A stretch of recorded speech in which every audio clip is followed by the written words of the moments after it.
Je vous en prie. Bonjour à tous. Donc, avec ma collègue Sylvie Boudret, nous allons essayer de vous présenter la thématique de l'assainissement, toujours en rapport avec les milieux aquatiques. Donc, je vais brièvement présenter l'Office de l'eau, après faire un état des lieux de l'assainissement en Martinique, puis les actions qu'on engage dans cette thématique. Et on finira sur les perspectives avec les suivis en mer, etc.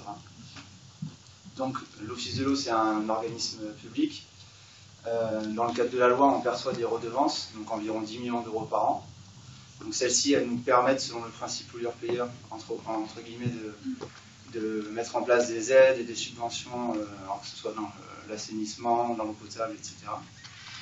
Et on a aussi d'autres services qui font notamment le suivi des milieux aquatiques, ou encore l'assistance technique pour les maîtres d'ouvrage, ou la mise en place de formations. Donc, nos actions dans l'assainissement collectif, donc il y a l'animation du SATASPAN, entre autres. Comme j'ai dit tout à l'heure, les formations, donc on en a mis en place environ une vingtaine sur les 5 dernières années.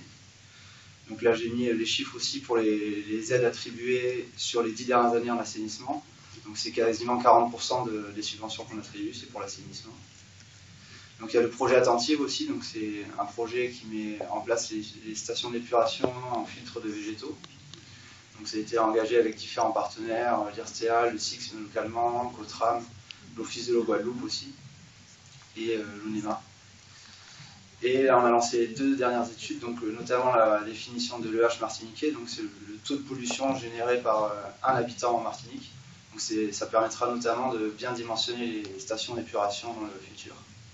Et enfin, on a voulu suivre l'impact des rejets de stations d'épuration sur les milieux aquatiques. Donc, on a parlé d'assainissement collectif et non collectif. Donc, le collectif, c'est surtout les stations d'épuration et les réseaux. Et l'assainissement collectif, c'est tout ce qui est individuel, donc dont les fosses septiques, ce qu'abordera Sylvie en deuxième partie. Donc, en Martinique, là, je vous ai présenté une carte de l'Observatoire de l'eau, où on voit en jaune les communes qui ont une plus grande part d'assainissement collectif, donc de personnes reliées aux stations d'épuration. Et là, je vous donne quelques chiffres sur les conformités des systèmes. Donc, il faut savoir qu'en Martinique, on a eu, dans un premier temps, une prolifération de stations d'épuration qu'on appelle semi-collectives, donc c'est les petits systèmes qui ont été mal entretenus, etc., et donc qui sont très peu conformes. On a eu l'ANC qui n'a pas été très bien traitée dans un premier temps. On a une gestion du pluvial qui n'a pas été mise en place tout de suite. Mais il y a eu des gros efforts qui ont été faits, notamment sur les plus grosses stations d'épuration. Donc là, on voit que d'ici un an, on aura quasiment bien 75% de conformité pour les plus grosses stations d'épuration. Donc c'est déjà pas mal. Donc je vais faire un focus sur l'étude qu'on a fait sur le suivi des rejets de stations d'épuration.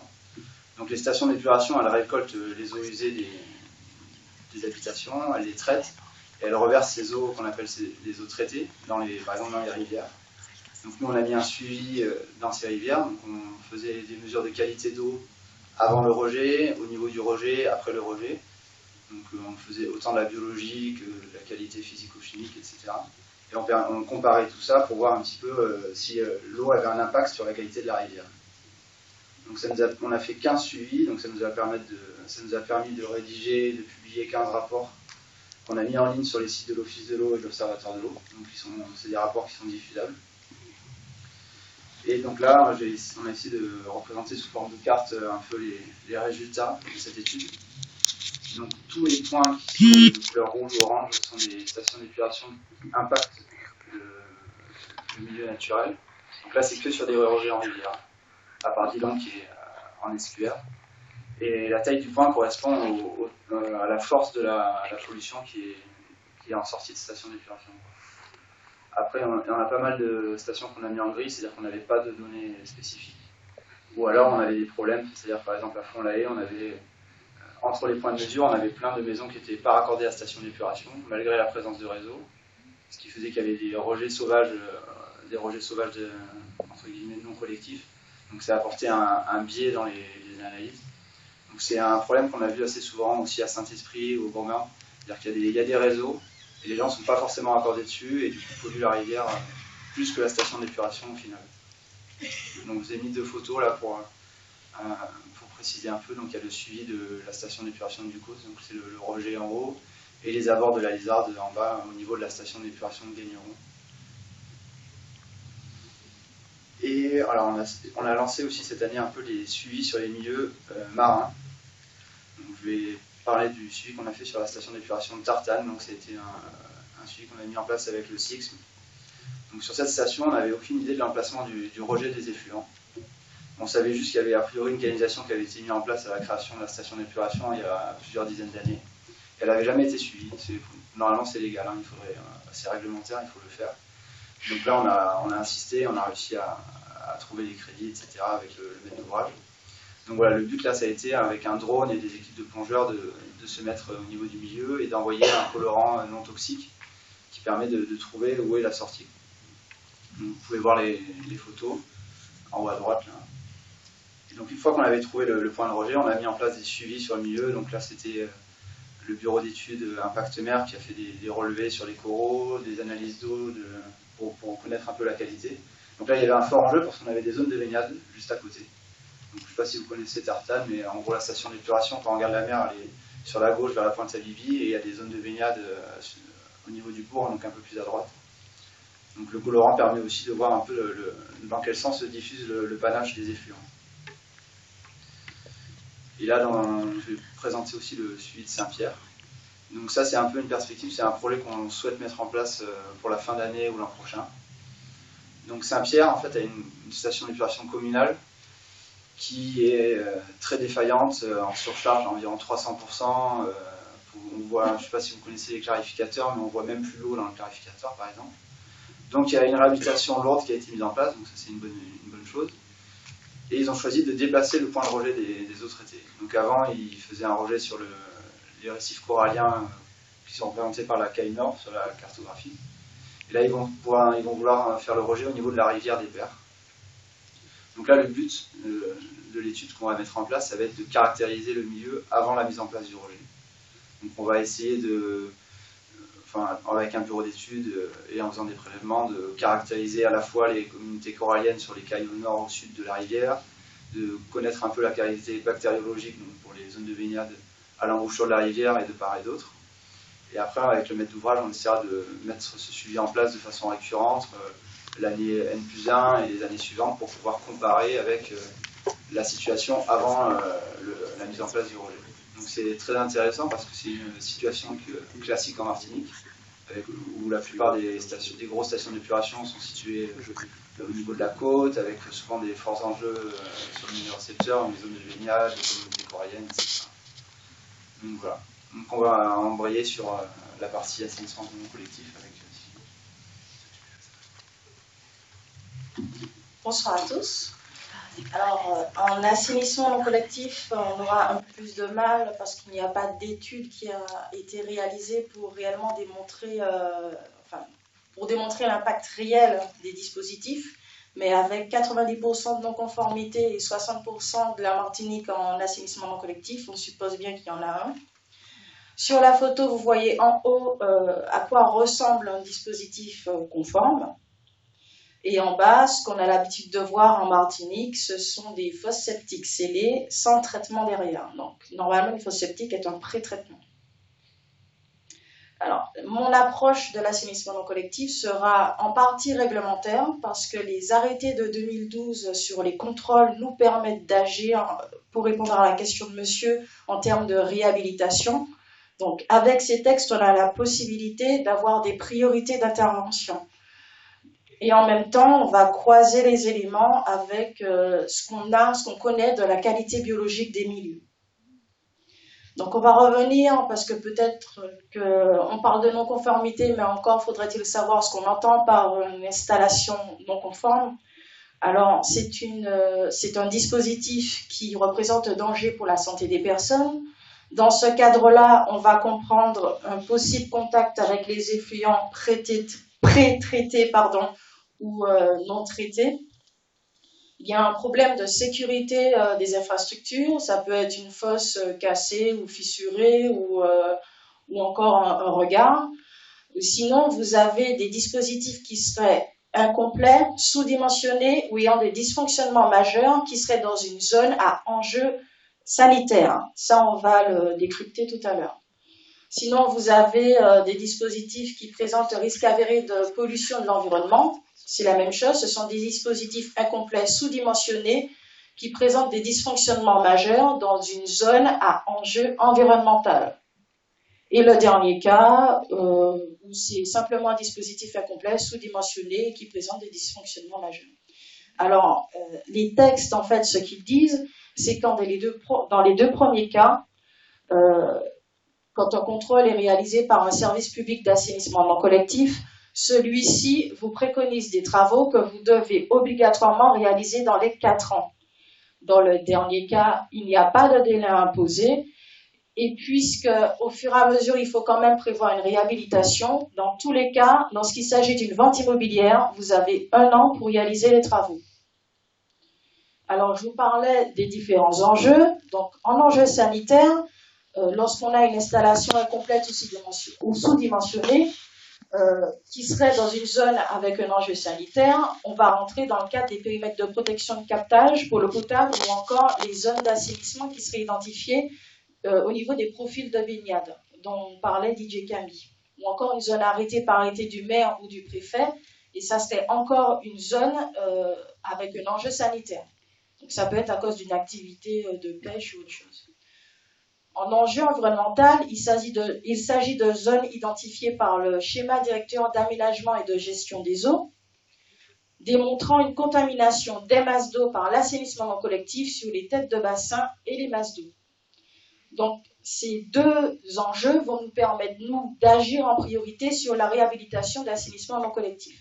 Je vais commencer pour vous démontrer en fait ce que je dis avec l'enjeu environnemental. Alors, comme je disais, 2 approches pour 2 actions. Alors, en enjeu environnemental, la cartographie que vous avez là vous donne la qualité. Alors, les points colorés vous donnent la qualité biologique des masses d'eau. Sinon, vous avez en gris les masses d'eau où on a identifié une pression en assainissement non collectif importante. Maintenant, puisqu'il s'agit d'identifier vraiment un enjeu avec un enjeu environnemental sur le point de vue de l'assainissement non collectif, on va mettre une priorité sur l'assainissement non collectif, puisque ce que je veux dire par là, c'est que beaucoup de ces masses d'eau ont également d'autres pressions. Si on reste dans le domaine de l'assainissement, on aura peut-être et même souvent des pressions en assainissement collectif. Donc, en faisant ce distinguo et en gardant la priorité assainissement non collectif, on arrive sur les bassins versants de la rivière du Galion, la rivière Sainte-Marie et la rivière Lézardes comme étant des priorités. Ce qui veut dire qu'il pourrait être dit aux gens qui seraient sur ces bassins versants qu'ils doivent réhabiliter leur dispositif d'assainissement non collectif sous les 4 ans. Alors, la même chose pour les masses d'eau littorales, où là, il y a la même analyse qui peut être faite, sauf que du coup, on a tous les bassins versants qui vont se rejeter dans l'eau de mer, donc le lien terre-mer, ce qui fait que au final, quand on va identifier une masse d'eau littorale avec un enjeu assainissement non collectif important, ça sera tous les bassins versants en amont où on devra exiger une réhabilitation sous les 4 ans. Quand on fait le même exercice en distinguant bien ceux qui ont une part assainissement non collectif plus importante qu'une part assainissement collectif, on arrive aux masses d'eau côtières des Anses d'Arlay, masse d'eau West Bay du Robert, donc c'est des dénominations, c'est la partie de la baie du Robert qui est plus vers les terres, la masse d'eau côtière de baie Génipa et la masse d'eau côtière de la baie du Marin, pardon. Alors, je ne dis pas qu'il n'y a pas d'autres pressions, on sait la plupart du temps qu'il y en a d'autres, mais si on veut rester sur le thème de l'assainissement, là où il y a une pression forte en assainissement non collectif, c'est les masses d'eau qu'on arrive à dégager. Vous avez une carte synthèse, on ne va pas longtemps rester dessus parce qu'il y a beaucoup d'informations. Mais en tout cas, c'est juste à ce moment-là pour vous dire qu'au final, c'est toujours en gris foncé les masses d'eau où on va retenir, où il y a une priorité de réhabilitation. Donc, on va réfléchir en mode bassin versant. Maintenant, ce qu'il faut savoir, c'est que dans le cadre des zones à enjeu environnemental, il faut quand même aller plus loin. Donc, les bassins qui sont identifiés ici, il faudra quand même essayer de poursuivre par une étude l'impact de l'assainissement non collectif. Ce qui fait qu'on va plus terme parce que l'enjeu sanitaire, finalement, les documents, ils existent. Les arrêtés pour les prélèvements en eau potable, pour la consommation d'eau potable, ils sont là. Les profils de baignade, ils sont faits. Et c'est même beaucoup plus facile de passer par là, puisque une fois que les zones sont identifiées dans ce cadre-là, donc les zones à enjeu sanitaire, on peut très bien exiger une réhabilitation sous les 4 ans. Je vous fais un exemple avec une zone de baignade. Donc là, on va prendre la zone de baignade du vétiver. On arrive, alors ça ne s'affiche pas très très bien, j'espère que le reste va s'afficher. On a en fait, cette zone de baignade nous ramène à un profil de baignade. Dans ce profil de baignade, on a identifié une zone d'influence. Sur cette zone, alors la zone d'influence, c'est en violet. Les zones marron sont les zones où l'assainissement non collectif est présent et a été identifié comme potentiellement dangereux ou impactant pour la zone de baignade qui est un peu plus bas. À partir de ce profil de baignade, on va consulter s'il est fait les diagnostics assainissement non collectif qui est obligatoire depuis même avant 2012, où vous avez à ce moment-là un diagnostic de toutes les installations qui sont faites. Alors là, c'est sur la commune de Casse-Pilote, la commune qui abrite la zone de baignade de Vétiver. Vous avez 700 dispositifs environ qui ont été dénombrés. Sur les 700 dispositifs, 300 ont fait l'objet de contrôle. 200 quand même n'ont pas pu être contrôlés du fait de l'absence des propriétaires. Donc ça laisse encore 200 contrôles à réaliser, en tout cas. Et puis bon, à côté de ça, il y en a où c'était pas possible, où il y en a qui sont raccordés, mais on ne savait pas. Donc tout ça pour vous dire que sur ces 300 dispositifs, 114 ont été identifiés comme étant non conformes. Sur les 114, 9 ont été identifiés comme ayant un enjeu sanitaire. Donc ça veut dire qu'on peut déjà dire que par leur construction, donc il peut y avoir un dysfonctionnement ou tout simplement un rejet direct des eaux usées. Ces 9 dispositifs qu'on voit en point rouge sont des dispositifs de toutes les façons à réhabiliter sous les 4 ans. La zone en bleu, alors là c'est moi qui l'ai souligné, mais c'est pas souligné si vous voulez dans le diagnostic. Ce qu'il nous faudrait maintenant, c'est identifier où se trouvent les 114 dispositifs moins 9, donc les 105, où se trouvent ces dispositifs sur la commune de Casse-Pilote. Parce qu'en réalité, pour aller plus loin, et c'est ce qui devrait être fait, c'est que si ces 105 dispositifs se trouvent sur la zone d'influence, ces 105 dispositifs doivent être réhabilités sous les 4 ans. Donc il y a des données qui manquent, peut-être qu'il faudrait approfondir la question ou expliciter les textes. Et ces données manquent, voilà. Oui, mais ces données manquent à quel niveau en fait Au niveau du contrôle ou peut-être de l'interprétation des textes, selon moi. Alors, pour finir en perspective, en assainissement collectif, il faudrait améliorer les réseaux en fiabilité, en nombre de raccordements, renforcer les performances avec une étude en fonction des milieux récepteurs, n'est-ce pas, améliorer les traitements tertiaires ou mettre en place des bassins d'orage, avoir une cohérence dans le développement, le choix des filières, les dimensionnements, intégrer des steps privés aux collectivités et améliorer l'exploitation. En assainissement individuel, il faudrait établir des priorités de réhabilitation en regardant par exemple les zones de baignade qui seraient en qualité insuffisante ou juste suffisante et croiser les données comme on vient de le faire ou encore aller plus loin dans la détermination des zones à enjeu environnemental. Il faudrait également caractériser la pollution issue des fosses septiques, qu'on sache réellement ce qu'il en sort et évaluer le taux d'épuration des filières ANC parce qu'il y a des filières ANC qui sont aujourd'hui agréées, pourtant qui font l'objet de tests en métropole, mais a posteriori, quand il y a des tests qui sont réellement faits chez les habitants en métropole, on voit que ça ne fonctionne pas forcément très bien. Et ensuite, former des plombiers, ce qu'on nous, l'Office de l'eau, avons commencé à faire, et à réaliser, pourquoi pas, une charte ANC interprofessionnelle. Tout ça ne peut être fait sans les usagers. On sait que l'argent, c'est le nerf de la guerre. Donc, nous proposons également de mettre en place un guichet unique d'aide à l'assainissement non collectif, en tout cas à la réhabilitation, et au raccordement à l'assainissement collectif des habitations existantes. Merci. Merci à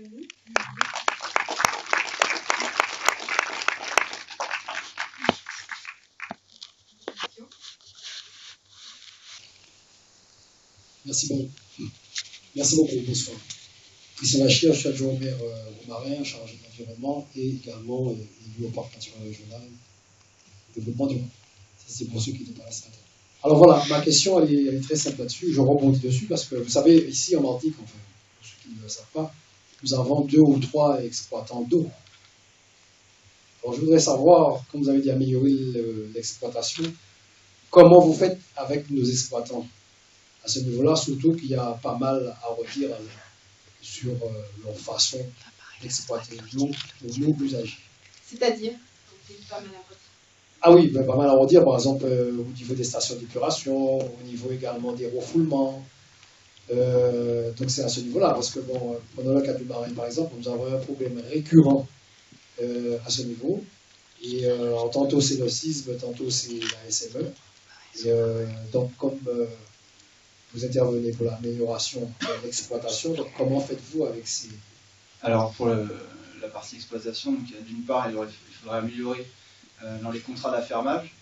Donc on sait que par exemple, je crois que pour le SMA et le SNDS, au niveau de l'autosurveillance, il n'y avait même pas une page qu'il y avait dans le contrat qui était pour ça. Donc il faut être plus précis dans les contrats, dans les DSP.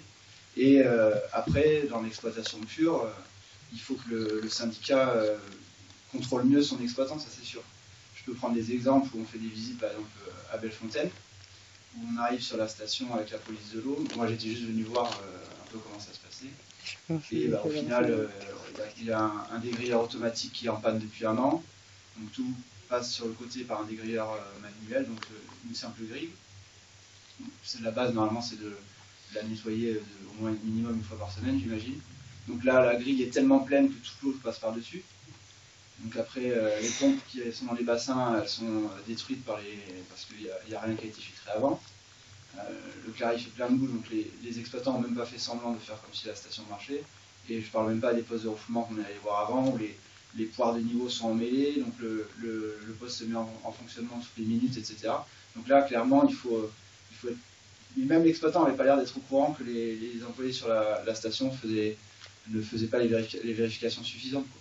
Donc il y a d'une part dans les contrats, il faut essayer d'être plus sévère, et après dans le contrôle de l'exploitation. Mais je veux pas taper sur la SME ou la SNDS ou ici, je dis juste un exemple. Je sais pas si j'ai répondu. Un petit peu, tout à fait. Alors, si je comprends bien, on peut faire appel à vous pour pouvoir régler justement ce problème au niveau de l'exploitation. Là, normalement, c'est au maître d'ouvrage, donc celui à qui appartient la station d'épuration, donc les communes ou les syndicats de communes, le SIX, etc. Normalement, c'est à eux de faire ces vérifications-là.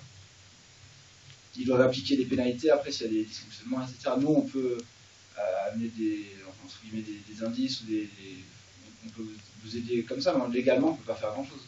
Ou alors la police de l'eau aussi, ils sont là pour faire justement ces vérifications, etc.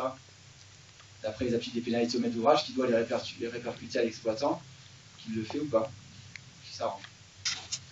Une question de contribution sur ce sujet, sur la question des responsabilités aussi. Vous avez parlé tout à l'heure des bailleurs sociaux. La responsabilité, notamment sur les mini-stations, le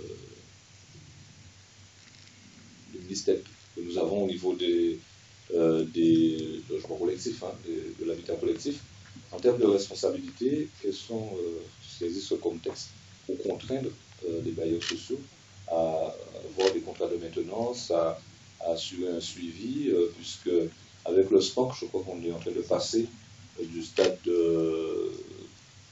privé vers le public. Donc, quels sont est-ce qu'il y a des textes clairs pour contraindre les bailleurs sociaux en termes de responsabilité, puisqu'il file, on sait toujours que la responsabilité, c'est le maire ou le président de l'interco qui la porte. En termes d'exploitation, ça va dépendre de la capacité de la station. Dans le cadre de l'autosurveillance, on va vraiment rentrer l'exploitant va devoir des comptes à la police de l'eau, par exemple, en faisant remonter les analyses de la qualité de ses eaux en sortie de son installation à partir d'une certaine capacité. On va parler d'équivalent habitant. Donc à partir de 200 équivalents habitants, il me semble, il faut faire remonter des informations au niveau de la police de l'eau. Après, c'est pas nombreux. Elles sont pas nombreuses, hein, les remontées, on n'est vraiment pas sur grand-chose. Maintenant, pour travailler en ce moment sur la caractérisation des eaux usées. On a des bailleurs sociaux, en tout cas ici, qui pour le coup font très bien leur travail. On va prendre une dernière intervention, une question, et on passera au sujet suivant qui n'est pas si loin. Excusez-moi, mais le type de contrat qui lie ces stations d'épuration, ce sont des DSP, elles sont créées aux communes. Ça dépend du modèle choisi. Ici, on a quand c'est lié aux communes, on a les regroupements de communes et qui créent aussi, alors je ne sais plus comment ça se met en place, mais en gros, on a des syndicats qui se regroupent, des syndicats d'eau, par secteur. Donc à mon avis, par exemple, pour le CHU, je crois que c'est la KESM qui délègue sa compétence soit assainissement au SIX, qui eux après passent un contrat de DSP avec un fermier.